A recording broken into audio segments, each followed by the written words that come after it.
The year was unknown. The cold was not. In a forgotten corner of medieval Europe, a woman woke to no fire, no food, no voice. But in silence, something survived. This is her story. You've seen the films. Stone castles glowing with torchlight, kings in fur-lined cloaks, knights returning to roaring hearths greeted by roasted meats and warm wine. Winter in medieval times romanticized, dramatized, sanitized. But you were never the king. And tonight, you're not the knight.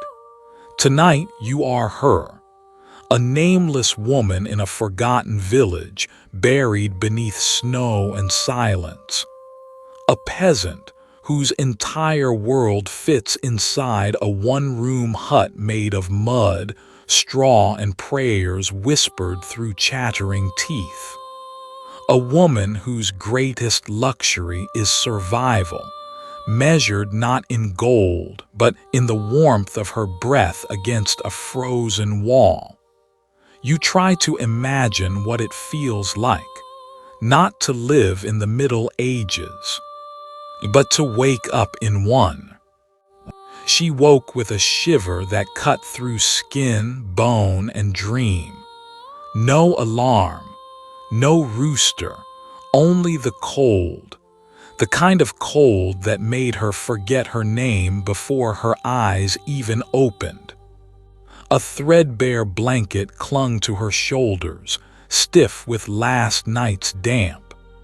Beneath her, a bed of flattened straw molded from days of pressure, weeks of sweat, and seasons of dirt, gave no warmth, only memory of bodies that had lain there before. The earth floor beneath had frozen sometime in the night. She could feel its bite through everything she wore. She curled tighter, nose to her knees, arms around her chest, like she had done as a child. But this time there were no arms to gather her close, only her own breathing, shallow, visible. She exhaled slowly, watched the vapor drift, then fade. It always faded too fast. Her hut groaned faintly in the wind. A thatch roof above her, patched with old cloth and prayer, rattled as another gust slipped through the broken seams. The door, little more than a board leaning inward, shifted with each moan of wind, creaking like a tired man. The light outside wasn't dawn, it was just gray. A sickly gray that belonged to midwinter mornings where the sun refused to rise.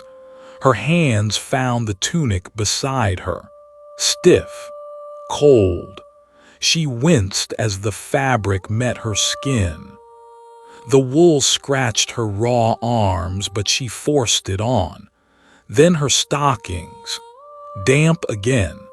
She didn't remember when they'd last been dry. Her boots, cracked and lined with straw, waited near the door. She didn't put them on yet. She sat on the edge of her straw pile, staring into the gray. Her joints ached before she moved. Her spine had not relaxed in weeks. The cold had settled in long ago. Not outside, inside her, deep into her marrow. In the corner of the hut, a few embers still clung to life. She shuffled forward, rubbing her arms for courage. One knee popped as she knelt by the ash. Her breath hovered above the pit, hoping for heat. Nothing. She blew gently. The ash stirred. One red flicker appeared, then faded. She closed her eyes, whispered the same prayer she did every morning. Not words for salvation nor riches, just Let it be warmer than yesterday. She didn't believe it, but saying it filled the silence. She picked up the small scrap of wood left by the fire, not enough to light, maybe enough to trick her hands into moving. Outside, the wind howled again. She didn't know how many nights had passed since the first frost. No one counted anymore. Time was measured now in how many layers she wore, how long it took to get the ice from the bucket, whether the chickens still moved when the sun hit their coop. She missed the chickens. They had died in the third freeze, huddled together, feathers stiff with ice. Their bodies still sat in the lean-to, covered in straw and regret. She coughed, a dry sound. Nothing loosened. That was worse than phlegm, the kind of cough that belonged to the inside of lungs beginning to harden.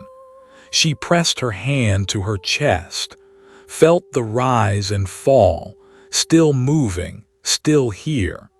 She reached for her boots. The straw inside had frozen in shape. She didn't bother changing it. She just slid her feet in and stood, one breath at a time. The chill from the floor climbed her bones with every step, but she moved. She had to. If she didn't, the cold would become her, and she wasn't ready yet, not today. She didn't remember when the walls had been built.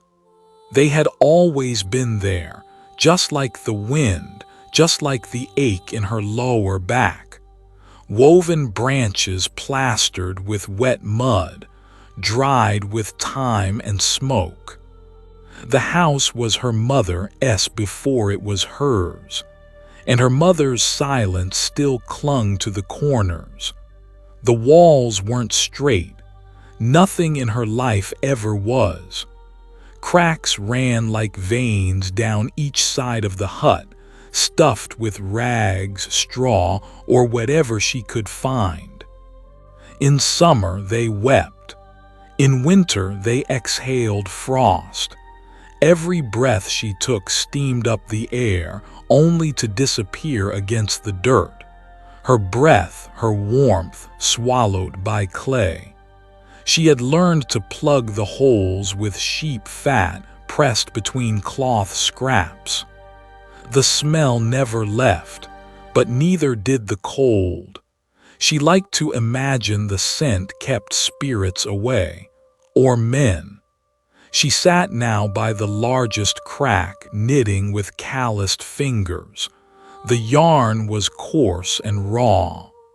Not from a shop, not even spun properly. She had tugged it herself from the remains of a torn tunic, washed in river water days ago, dried by smoke and ash. The thread broke often. She cursed softly. No one heard. The silence in the house was constant but not peaceful. It had a sound like waiting. She remembered the day she last saw her husband. He hadn't looked back, just tightened his belt, kissed the door frame, not her, and walked into the mist. He hadn't been gone long when the first winter came, and now it was the third. At night, her body remembered him better than her mind. It betrayed her. When her hand brushed between her thighs as she shifted beneath the blanket, her breath caught. Not from cold, from shame, and hunger, not for bread but for contact. Her skin burned sometimes, but not with fever. It burned for the weight that used to lie beside her. She missed the scratch of his stubble, even the sweat that lingered between his ribs and hers. She had pretended to dislike it then. Now she would have begged for it. She hadn't spoken this aloud, not to the other women, not even to herself. They didn't talk of these things. But when they stood together scrubbing clothes by the frozen stream, their knuckles raw and red, their eyes didn't meet. Not in winter, because winter stripped the distractions away, left only bone and memory. And in those silences they all knew, each of them had ghosts of warmth inside. She leaned forward and pressed her palm to the wall. It was rough, crumbling, but solid. She envied it. It could stand still and rot, and no one expected more. She still had to move, to fetch water, to mend socks, to find ways to keep her child warm even though he'd been buried last winter beneath a patch of dirt no one visited. Sometimes she walked there anyway just to feel needed.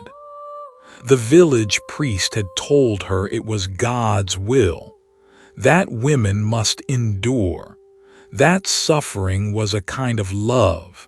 She had nodded. But inside, something turned to stone. At night, she would sometimes whisper, not to God, but to the walls. She'd place her lips against the cold surface and murmur the truths she couldn't keep in her chest, like how she wanted to be touched again, not just for heat, but for proof that she was still alive, that she hadn't crumbled like the mortar between beams. And when she moaned, quiet, almost accidental, into her pillow of straw, the wall never judged. It just stayed there, absorbing everything. The men who came back from war never asked about the walls. They noticed food, beds, the fire. They didn't know how many hours a woman spent pressing rags into gaps, rubbing animal fat along splintered wood to block wind. They didn't see how many prayers were sewn into every patched tunic. She did, and that knowledge had hardened her. But beneath the hardness, deep, hidden, dangerous, was still that ember, the part of her that remembered softness, the part that still touched herself in the dark after midnight when even the wind stopped listening, the part that sometimes cried after, not from sin, but because it wasn't enough, because walls could not return a touch, because no one ever came home. She didn't dress in the morning, she armored. Winter did not care that she was a woman. It invaded through skin, through breath, through memory. And so she dressed the way a soldier might prepare for a hopeless battle, not to win, but to last one more day. The first layer was the oldest, a linen shift, stained at the underarms, torn near the thigh. Once white, now a smudged yellow-gray, the kind of fabric that held the smell of smoke and skin no matter how often she rinsed it. The second layer, a coarse wool dress, roughly mended. Patches from her mother's apron had been stitched into the side to cover the holes. The sleeves were uneven, one rolled to her elbow from constant wear, the other dragging like a forgotten promise. Over that, a faded shawl, wrapped tight under her arms, knotted at her belly. She had learned not to tie it at her chest, made her look too round, too soft. And even in winter, a woman must remember her shape is never her own. Stockings followed, Not a pair, but two mismatched tubes of itchy wool, one tied at the thigh with a strip of rope. They had been her husband's or his brother's. She didn't ask, they were hers now. Then the boots. She hated them, too big, too hard. Always damp. The leather had cracked so deeply, it looked like skin that had seen too many winters. She lined them with straw each morning, sometimes sheep wool if she could afford the waste. The moment she stepped outside, they stiffened. But they kept her standing. She wrapped a cloth over her head under the chin, then another across her mouth. Her breath fogged the inside, and sometimes she imagined she was a ghost, hiding inside layers of someone else's past. By the time she finished dressing, she no longer felt like a woman. She felt like a sack of rags trying to imitate life. Sometimes she caught her reflection in the blackened water basin, blurred, quivering. She didn't recognize herself. The woman in the water looked heavier, slower, older. But that was just the weight of wool, of survival. She missed the feeling of her skin, not in the way lovers do, but in the way you miss sunlight after days of rain. The way you miss your own face after months without a mirror. She had become faceless, shapeless. Just another body moving between tasks, wrapped in shadows. There were times, rare, dangerous times, when she would take everything off slowly at night and sit bare before the dying fire. Let her body breathe. Let her hands roam across the softness beneath the scratches. Trace the faded lines where her son had once slept against her belly, where her husband's hand had once lingered. It never lasted long. Cold would creep in like a lover who no longer asked permission. She learned to mourn quickly, then dress again. The women in the village never spoke of their layers, but everyone noticed. Who wore the same dress twice in church, who had patches in new places, whose stockings looked like men's. It was gossip wrapped in fabric. One girl, Agnes, once wore red ribbons in her hair beneath her shawl. The color peeked through like spring defying winter. They all whispered. She thinks warmth comes from color. She's asking for trouble. 2 weeks later, Agnes was gone. They said she had found a man who'd promised furs. She probably found something colder. The woman adjusted the knot at her belly. Her body ached, not just from cold, but from forgetting what it was like to be seen. Not stared at, not sized up, seen. Underneath it all, she was still there. Breasts, belly, the curve of her hip that had once rocked a child to sleep. A skin that could still feel. A mouth that remembered what pleasure sounded like. But the winter had buried her. And every piece of cloth she wrapped was both a shield and a tomb. She stepped outside. The sky was white. Not with snow, but with light that refused color. The wind bit first at her eyes, then her ankles. But she walked. She always walked, because stillness was the beginning of death. Some mornings the fire started like a miracle. One spark, one breath, and the straw would catch. It was rare, but when it happened, she almost cried. Not from joy, but from relief. the kind that arrived not with trumpets but with the whisper of dry twigs igniting. This morning was not a miracle. This morning was war. She knelt beside the pit of stones, her knees crunching the frost-coated dirt. Her fingers, wrapped in wool and prayer, trembled as she struck flint against steel. Once, twice, again, nothing. The embers had died in the night. She had gone to sleep too early, too tired to feed the flame.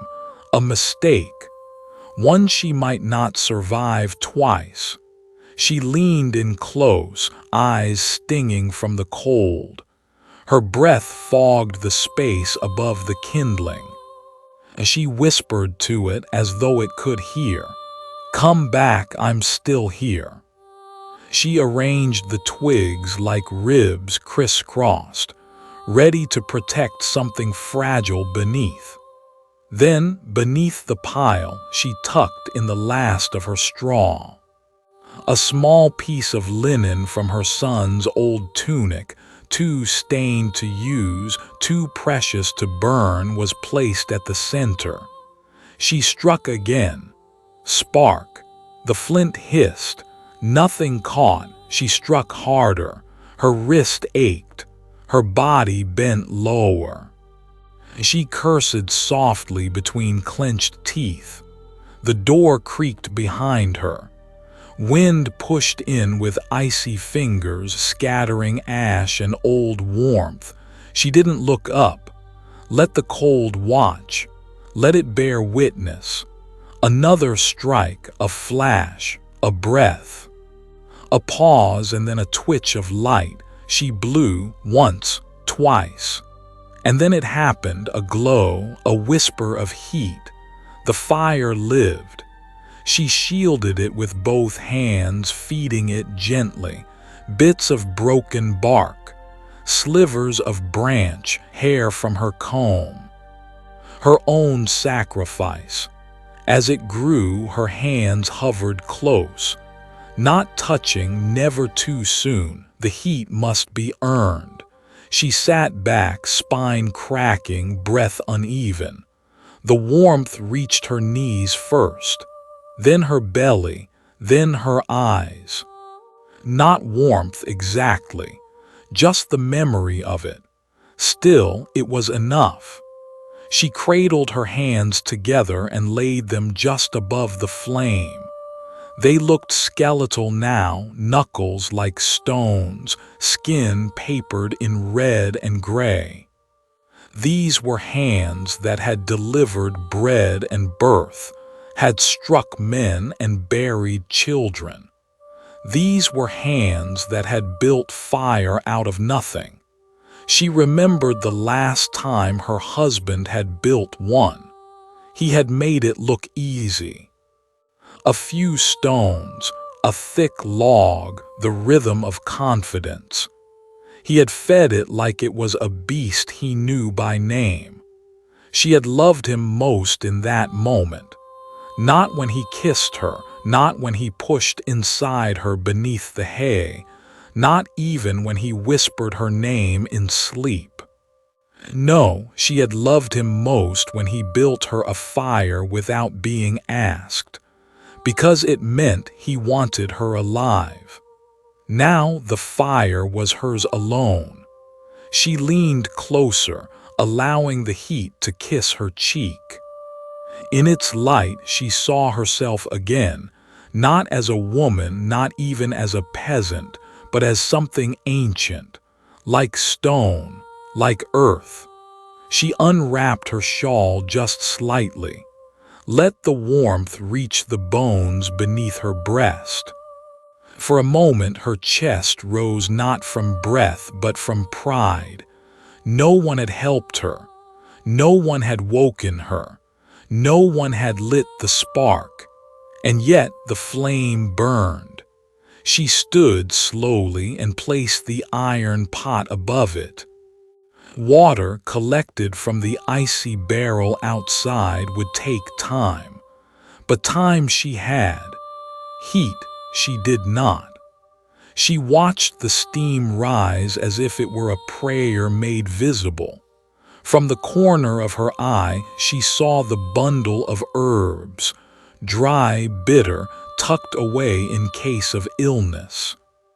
She considered adding them to the pot, for taste, for memory, but decided against it.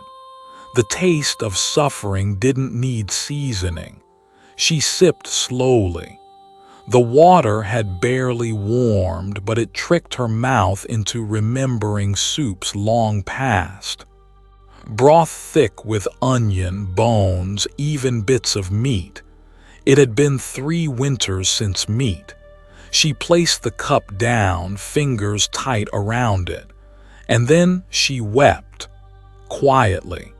Not the sobbing of grief, but the weeping of a woman who had survived again. One more morning, one more fire. The hardest part of the cold wasn't the cold. It was the silence. Wind howled through the cracks in the roof like a choir of ghosts, but no voice answered. The fire crackled, but no one laughed beside it. Even her footsteps had grown soft from the layering of straw on the floor, so that the sound of her own life began to vanish. She had gone 3 days without speaking, not on purpose, simply because no one had asked her anything.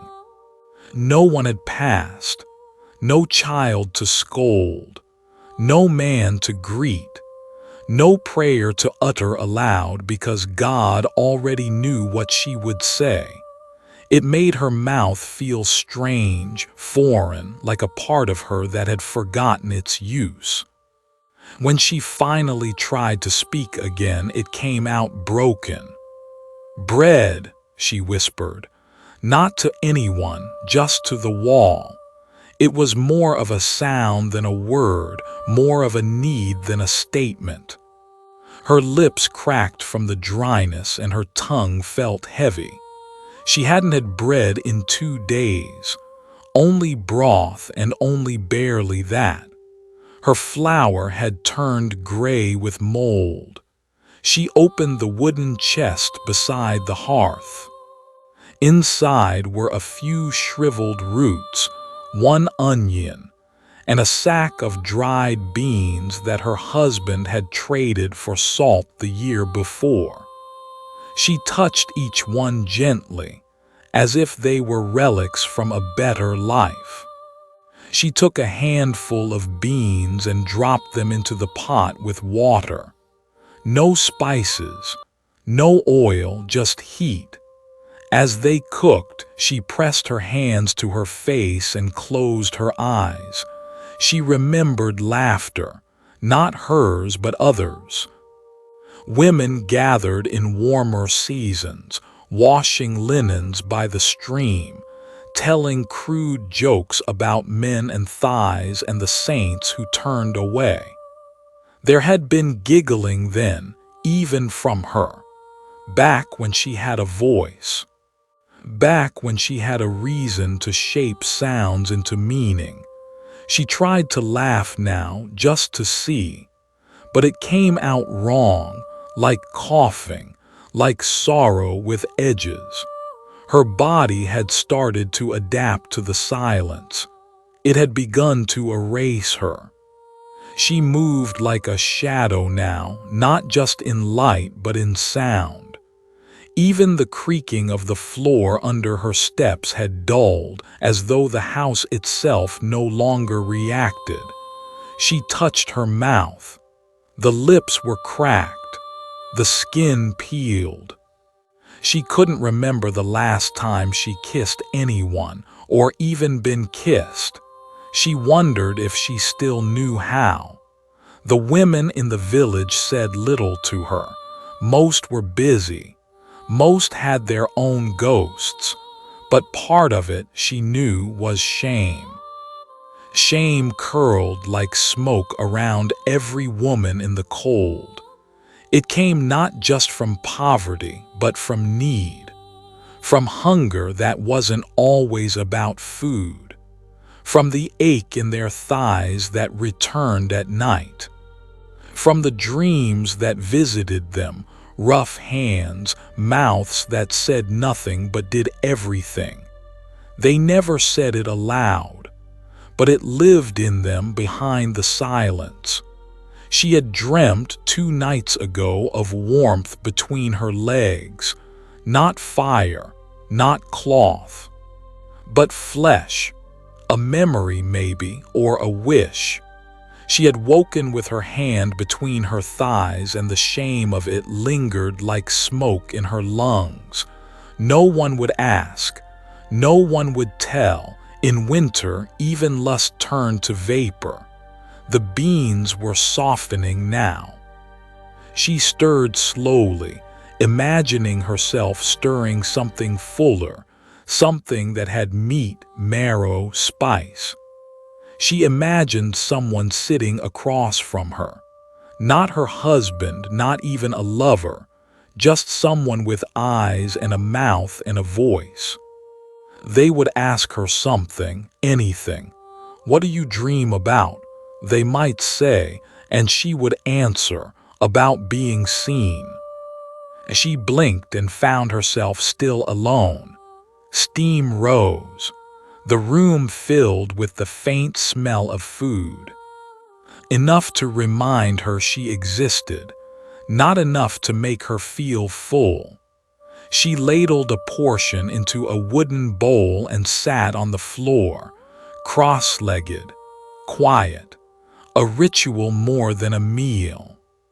She ate slowly, letting each bean rest on her tongue before she chewed. She wanted to remember the taste. She wanted her mouth to remember it had purpose. She spoke again quietly to the empty room. "I'm still here." And though the house didn't answer, the fire didn't flicker, and the bowl didn't speak back, she said it again. "I'm still here." It wasn't much, but in a world that had grown cold and quiet, even the smallest voice could feel like a song. The cold does not take everything at once. It is patient. It waits. It begins with fingertips, not with pain but with forgetting. She would reach for the wooden ladle or the bundle of firewood and feel nothing. No warmth, no sting, just absence. Like her fingers had become smoke. Next, it took her nose, not the shape but the scent. She stopped noticing the smell of the fire, of her own skin, of the mold in the corners of the room. Everything became scentless, memoryless. Even the broth began to taste like nothing. Then her ears. The sound of the wind, once howling, became a dull pressure. Voices in dreams arrived muffled. Even the creak of the door seemed quieter, as though the world had no longer anything to say. She tried singing, a song her mother once hummed while brushing her hair by candlelight. She remembered the shape of it, but not the tune. The words had holes. Some verses came back. Others floated away, unreachable. The silence after the attempt felt even heavier. It wasn't just her body that the cold took. It was the small details that made her alive. The little pieces. The craving for honey, the rhythm of prayer before sleep, the gentle curse when stepping on a splinter. Gone. She had once loved the sound of her name. Now she could not remember the last time someone said it aloud. She whispered it to herself. Not to reclaim it, just to hear it again. Marion. It sounded distant, weak, as if it belonged to someone else, a memory that wore her face but had long since moved on. Her hands, wrapped in cloth, fumbled as she tried to thread the needle. The shirt had torn at the shoulder, the same shirt she wore every other day. Her thumb trembled. The needle pricked her palm. No pain, just a single drop of red that looked more like wax than blood. She stared at it for a long time. Even her wounds had grown quiet. She used to have a mirror, just a shard, really, broken from a larger piece, tucked away in the drawer beneath the dry herbs. She hadn't looked into it in weeks. She didn't want to. Not because she feared age or ugliness, but because she feared not recognizing the face that stared back. She wanted to remember who she was before the frost, before the cold pressed itself into her bones like a second skin. She used to hum when she baked bread. She used to run her fingers across her collarbone and feel warmth. She used to imagine that someone would return home and call her name, and she would turn, smiling. Now the only voice that remained was the wind, cold, impersonal, persistent. It crept through the cracks in the walls. It whispered to her as she slept.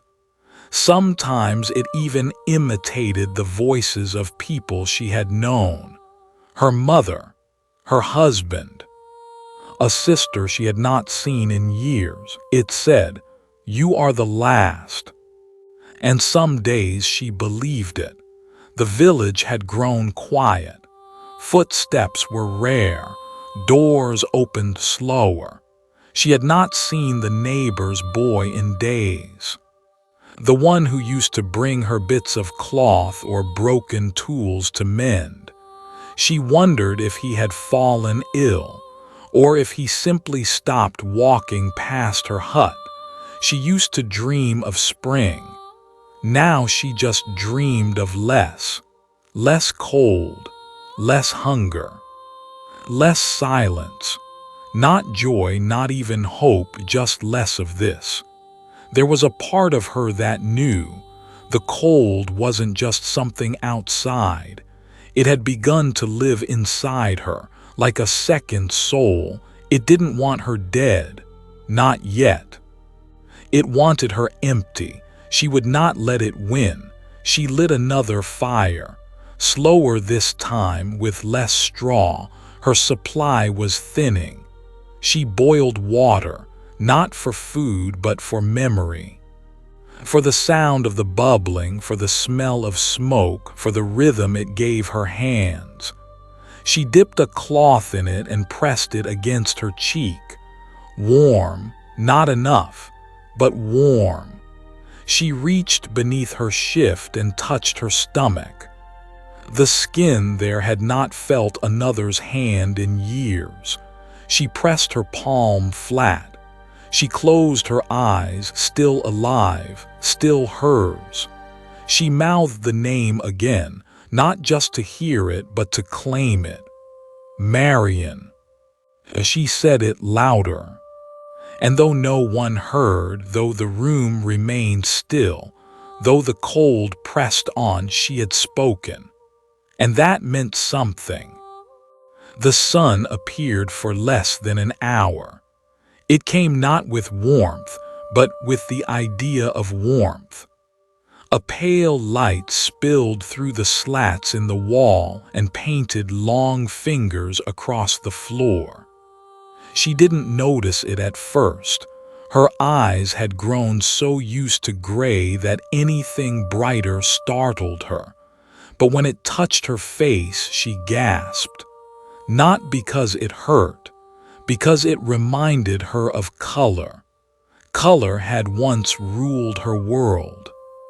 The deep brown of her mother's hair braided tight with thread. the golden crust of bread just as it cracked in half, the red ribbon her husband had stolen for her from the fair, stuffed in his boot so the guards wouldn't see. She hadn't thought of that ribbon in years. She stood slowly and crossed to the shaft of light. She didn't step into it, not yet, but reached a hand out. The skin looked strange in sunlight. Not dead, not cracked, but simply real. She turned it over and over as if inspecting a forgotten tool. And then she stepped into the sun. It felt like stepping into another self. Dust lifted around her in delicate spirals. The hut, always a dark cave, glowed. Cobwebs shimmered like silver. Even the ash in the fire pit took on a soft lavender hue. She laughed. It startled her. She covered her mouth, afraid the sound might break something. But it didn't. It held. She looked down at her shift. Dirty, patched, stained, but still white beneath it all. She remembered how once, as a girl, she danced in a white shift around a maypole. Flowers in her hair, dirt on her feet, songs in her chest. Now she looked down at her feet, bare, dry, but strong. She moved one forward, and then another, a step, a sway, not a dance but close. Her hips shifted with the smallest rhythm, her shoulders followed. Her breath synced to her movement. She turned in the light, and for a fleeting moment the cold hut held something like joy. Her body remembered, not just survival, but desire. She closed her eyes and imagined his hand, not the cold, dead hand of a ghost, but the living warmth of her husband's palm on the small of her back.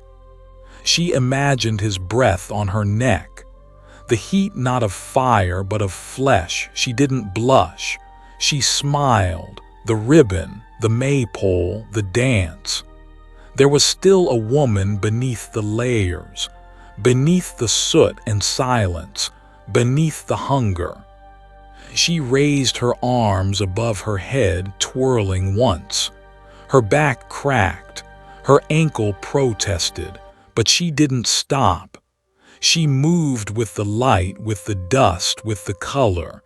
And then the sun left, just like that. A cloud rolled in. The room dimmed. The walls closed back around her like a mouth. But she didn't cry. She knelt beside the fire and fed it one more branch. She touched her belly. She touched her thighs. She touched her lips. Still hers, still warm, still color beneath the ash. She woke to the smell of smoke that wasn't hers. For a moment, the world tilted. Her fire had gone out hours ago, and the cold had crept into her bones like mold into wood. But now, warmth brushed her cheeks. And there, yes, smoke, unfamiliar, not from the pine logs she burned. Then the whisper of breath near her ear. She sat upright in the straw bed, heart leaping like a frightened hare. But the hut was empty, except it was. The air had shifted, as if someone had just walked through it. The corner near the door grew darker, her breath caught, not out of fear but something else. Recognition. The shape in the shadows was familiar, not clearly, not by name, but by how it made her stomach tighten and her palms sweat. She didn't speak, but she didn't flee either. A figure stepped forward slowly, like smoke curling through a crack, cloaked in darkness yet not threatening. His face was a blur, not from distance but from memory, half dreamed, half forgotten. But she knew the way his shoulders sloped, the way his hands curled gently as if used to holding. He sat beside her. The bed did not creak. She felt the air bend. And when he reached out and touched her cheek, her body didn't recoil, it bloomed. His hand was warm, impossibly so, rough from work but tender in its weight. He said nothing. His mouth didn't move, but something passed between them, a knowing, a longing.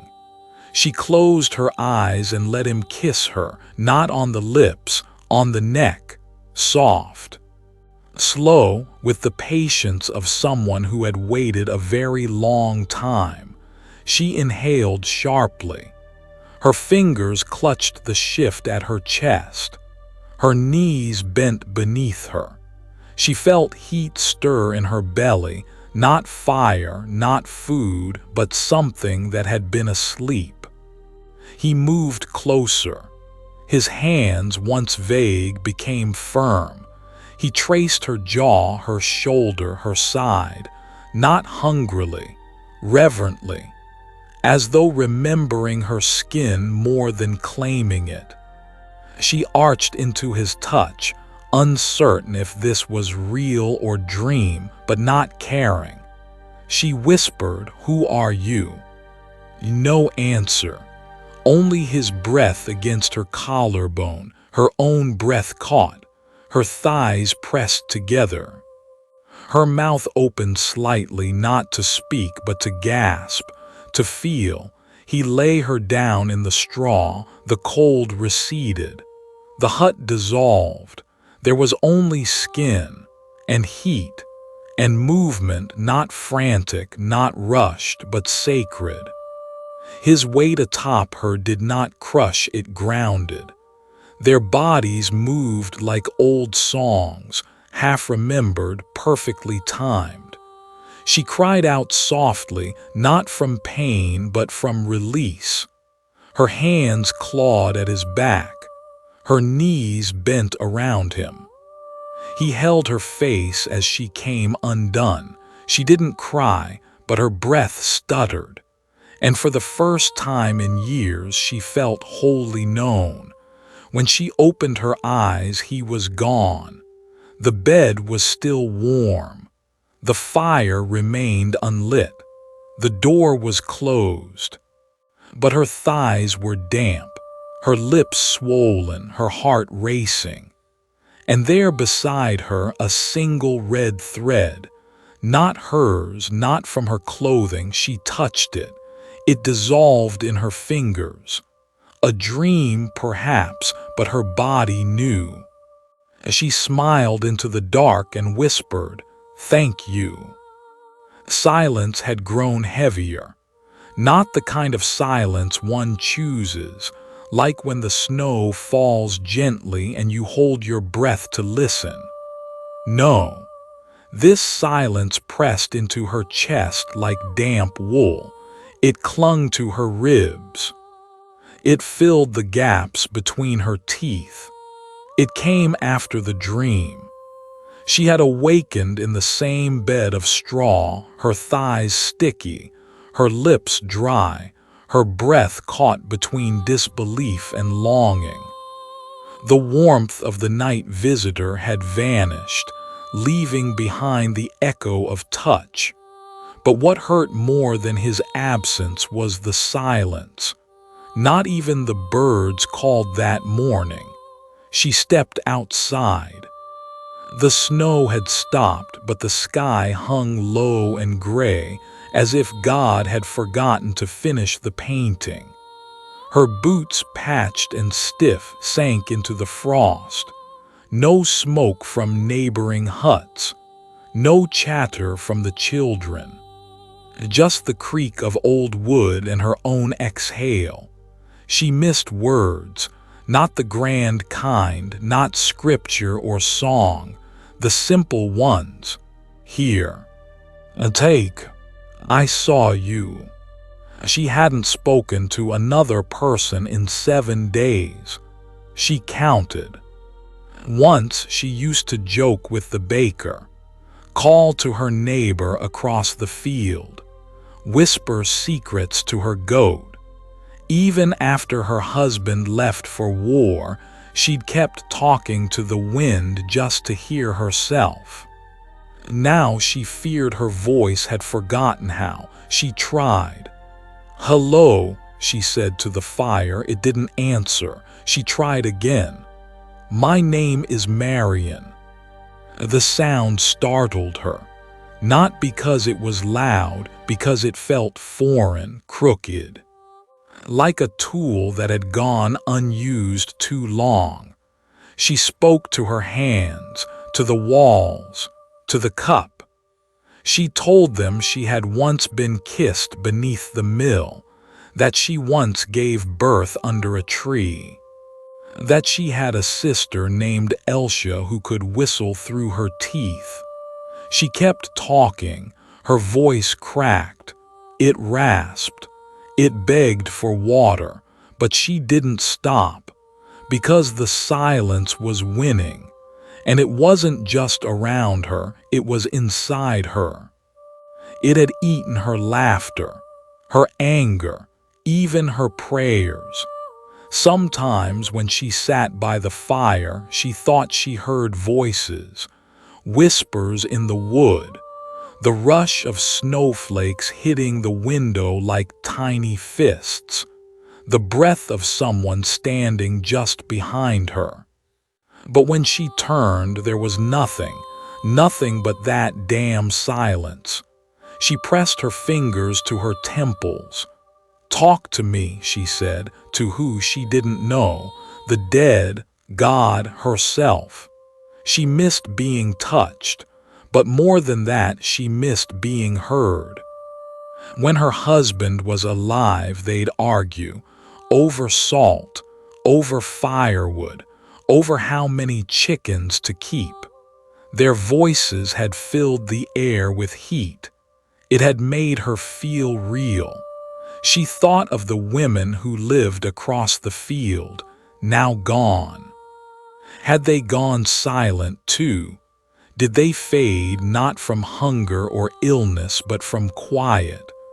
Was that the death no one warned of, to be forgotten by sound, to become nothing but breath? She sat down on the cold floor, pulled her shawl tighter, closed her eyes. In the silence, she imagined a voice. It was her own, but younger. "I remember," it said, and with it came an image, her as a girl, standing in a sunlit doorway, singing a lullaby to a doll with no head. Another. Her mother's voice scolding her for stealing honey. Another. Her husband whispering, "Don't leave the fire burning too long. It makes the night jealous." She laughed, then cried, and then laughed again. Because in remembering their words, she made them real. The silence cracked, just a little, but enough. She stood. She would speak every day, even if no one listened. Even if it was to a wall or a flame or her own reflection in a pan of water. She would not go quiet. She would not be erased, not by cold, not by time, not by silence. The fire was dying again. She stared at the ember's soft breath, trying to will it back to life. But there was nothing left to feed it. Not even dry moss. She'd burned her last stick of wood yesterday and torn up half her stool this morning just to cook water. There were no more chairs, no more spoons, no more books to rip. She wrapped her hands around her knees and leaned in close, hoping her breath could warm the ash. But hope was not heat. And heat was everything now. When the knock came, it wasn't loud. Just a soft scrape on the door like someone too proud to beg. She froze. No one came this way anymore. Her nearest neighbor had buried his wife and vanished 2 moons ago. The village was emptying. Or dying. She opened the door slowly. A man stood outside, hooded, tall, a beard crusted with snow. In his arms he held something more precious than gold. Firewood, a bundle of it, neatly tied. Her mouth went dry. He didn't speak right away. Just looked her over, slow and deliberate. Not cruel, but calculating. She hated how exposed she felt under that gaze, how she pulled her shawl tighter even though it didn't matter. "I heard you're alone," he said. She didn't answer. "I have wood," he added, raising the bundle slightly. "I see that. Enough for a week, maybe more if you're careful." Still she said nothing. Her stomach tightened. Her lips cracked when she pressed them together. "I'm not looking to barter," he said. "Then why come?" His eyes met hers. "Because it's cold and you're beautiful." The silence between them snapped. She wanted to laugh, or scream, or shut the door, but none of those things would keep her warm tonight. "I won't force you," he said, stepping back, but he didn't leave. She looked past him, no sled, no animal, just his footprints trailing back into the woods. She wondered how far he'd come, how many doors he'd knocked on before hers. She glanced at the fire pit and then at the bed. A flicker of shame lit in her chest. "I can pay," she said, hating the way her voice trembled. "With cheese. I have some goat's cheese left." He shook his head. "I don't want food." She swallowed. "What do you want?" "You know." And she did. The heat in her cheeks rose, not from desire but humiliation. But beneath that, buried under days of cold and nights of silence, was something darker. A question. What am I worth to him? To herself, to survival. She stepped aside. He entered. The door shut behind him like the seal of a bargain. He didn't touch her right away. Set the wood down carefully by the hearth. Unwrapped the bundle. Picked out the driest pieces and began to build the fire. She watched. The flames rose quickly. She hated how good it felt, how quickly her fingers tingled, how her breath stopped steaming, how her heart warmed with the rest of her. He turned to her. "Still time to change your mind," he said. She didn't move. Neither did he. They stood in the heat, staring at each other. And then slowly she began to unlace her shift.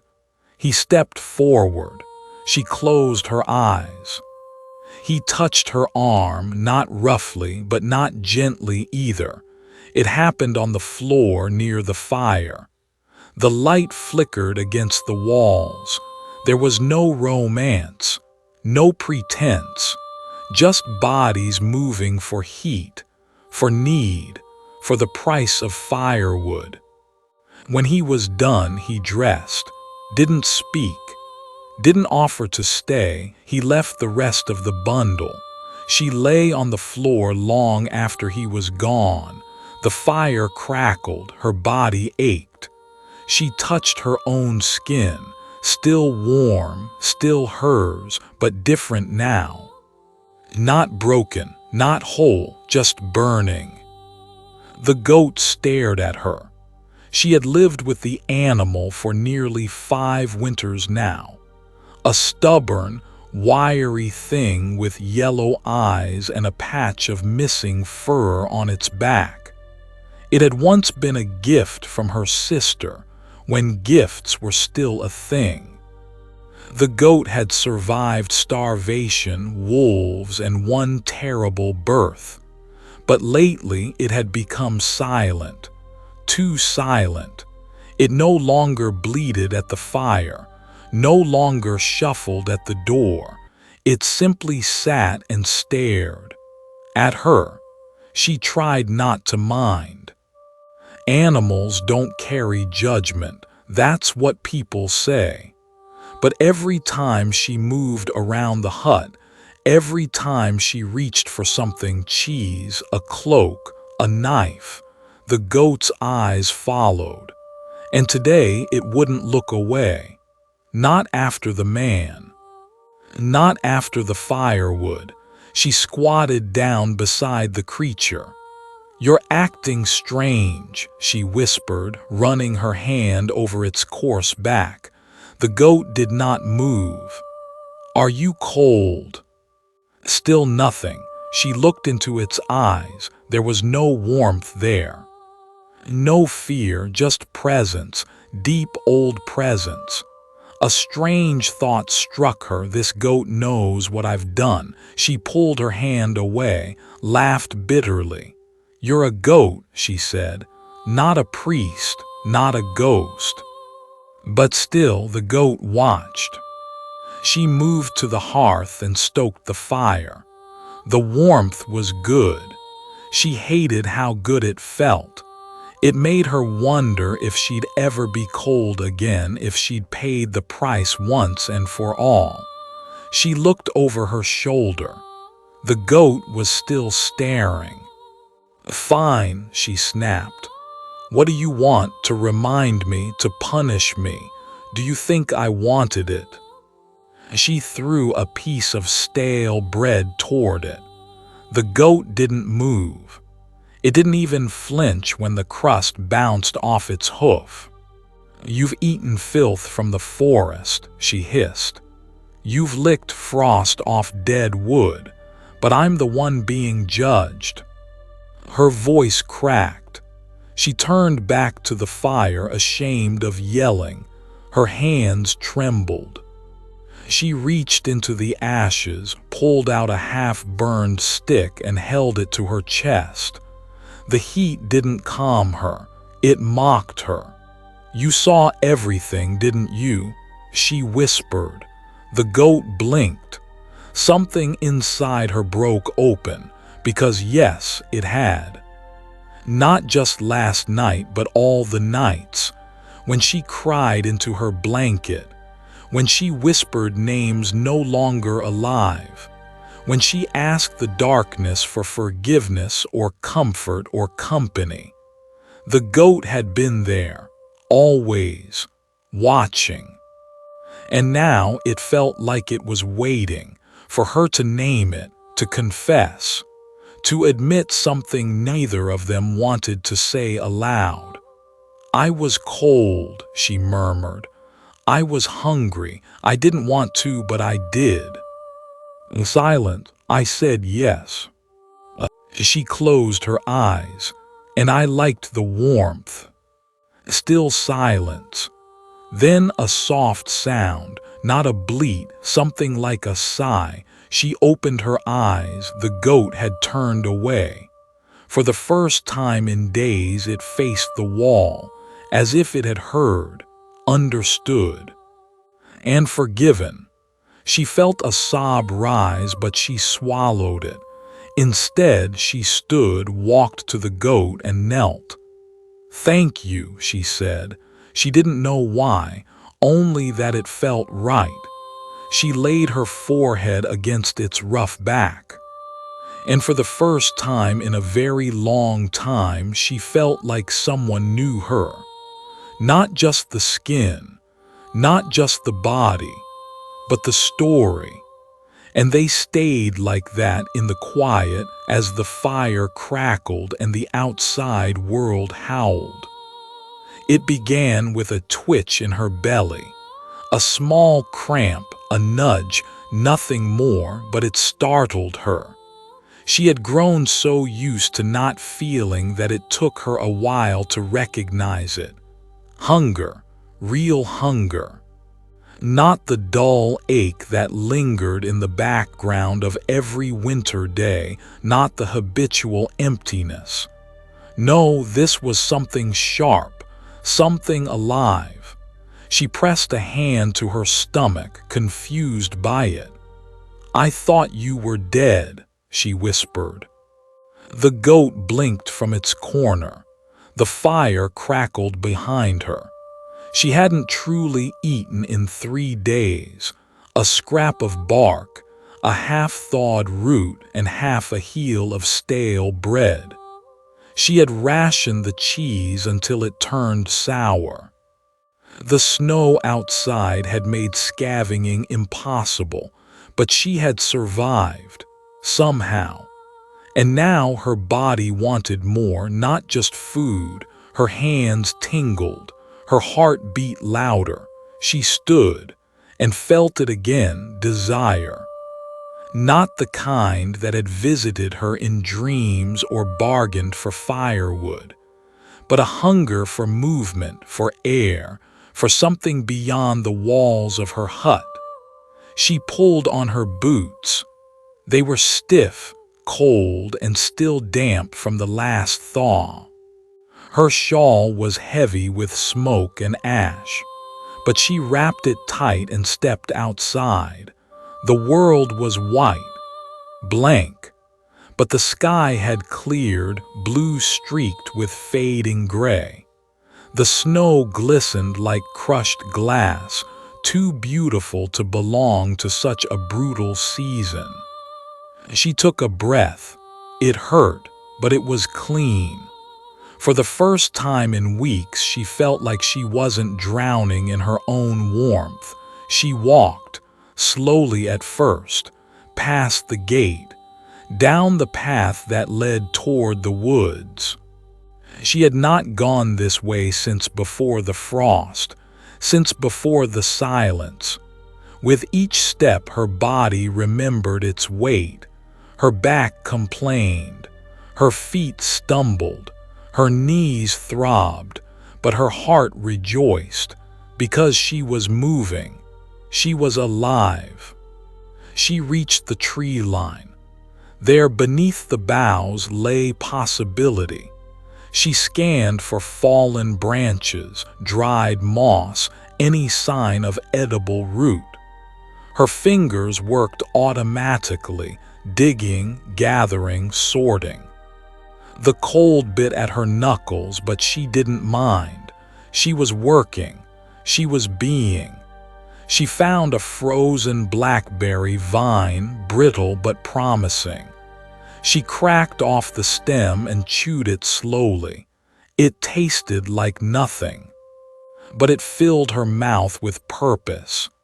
Then came the prints, not hers, fresh ones, dear, no, too heavy, too deliberate. She crouched beside them, a man's boot, heading toward the village, her gut clenched.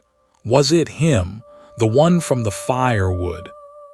Or someone new? She didn't know what scared her more, being remembered or being replaced. But the hunger pushed her forward. She followed the trail a few paces, then stopped. There, near a tree, hung something strange. A pouch, old leather. Worn drawstring, dangling from a branch as if placed there intentionally. She looked around. No one. She reached for it. Inside, dried mushrooms, 2 cloves of garlic, a string of berries, dark and shriveled but still whole. Tears filled her eyes. It was a gift or a trap, but she didn't care. She ate a mushroom slowly, reverently, chewed the garlic raw, swallowed the bitterness like penance. And then she turned back. She had found what she needed, not food, not firewood, but proof. proof that the world still gave, still listened, still saw her. When she returned, the fire was still burning. That alone made her stop at the doorway. She had expected cold, dark, silence. But instead, her little hut glowed with flickering orange, licking at the low ceiling beams. Smoke hung low, yes, but it was warm, inviting, like something had waited for her. She stepped inside cautiously. The goat didn't move, just turned its head slowly and blinked. No intruder, no stranger, no broken lock, just fire. Still alive, as if her absence had not mattered, as if she had never left. She set the pouch down gently, untied it, and spread its contents near the hearth. Dried mushrooms, garlic, the last berries, not much, but enough. Enough to remind her of the taste of the earth. She lit a small pot of snow to melt and watched it boil, the rising steam curling like a spell around her face. Her breath slowed, her bones settled. She had done it. Not just endured, but survived. The weeks had passed like ghosts through her skin, silent, cold, unwelcome. But she had refused to vanish. She had refused to go out like a candle in wind. Now, sitting by the fire, she didn't feel triumphant. She didn't feel strong. She felt present. Her hands looked older. Her skin had roughened. Her belly was flatter. Her breasts smaller. But none of it felt like loss. It felt like truth. She drank the snow water slowly, then chewed a piece of mushroom, bit into garlic, let her body respond. No rejection, no resistance, only welcome. A hunger that didn't claw, just opened. Her gaze moved to the goat again. "You were right to watch," she whispered. The goat didn't answer, but that was fine. She wasn't alone in the way she used to be. The silence no longer felt like punishment. It felt earned, like a monk's vow, like a widow's prayer. She stood and walked to the small mirror above her sleeping mat. It was cracked, one of the only things she'd ever stolen, a shard of another woman's vanity. She rarely looked in it, but now she did, and saw someone she barely recognized. Her hair was tangled and matted, her cheeks hollow, her eyes still there, still hers. A laugh escaped her lips, dry, low, honest. She had never thought to see spring again, and perhaps she wouldn't. But she had become something winter could not eat. Not a saint, not a victim, but a story. A fire that refused to die. She laid on her mat, the goat curling beside her, and let her eyes close, not in fear but in rest. If death came now, she would not weep. But if dawn came instead, she would rise and walk again, because the fire still burned, and it was hers.